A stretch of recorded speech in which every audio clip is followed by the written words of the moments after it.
আজ ছিল উল্টো রথ, আর জগন্নাথ দেবকে উল্টো রথের দিন আমাদের বাড়িতে ভোগ দেওয়া হয়, তাই এখানে মা ভোগগুলো রান্না করে নিচ্ছিল।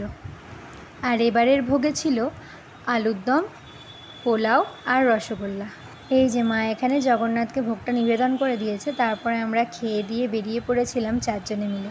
এই যে আমরা প্রায় কাছাকাছি চলেই এসেছিলাম রথে। আর এইবারে কিন্তু সোজা রথের থেকে উল্টো রথের ওয়েদারটা খুব ভালো ছিল। আর আমাদের এখানে তো বৃষ্টিও হয়েছিল উল্টো রথের দিন, খুব হালকা কিন্তু তবুও হয়েছিল। আর ওয়েদারটা খুব ভালো ছিল আর ভীষণ হাওয়া দিচ্ছিল। তারপর তো রথ দেখে বাড়ি ফেরার পথে মাটির পুতুল দেখে কিনতে দাঁড়িয়ে পড়ি, কারণ সামনেই ঝুলন আর মা আমাদেরকে ঝুলন সাজিয়ে দেয়।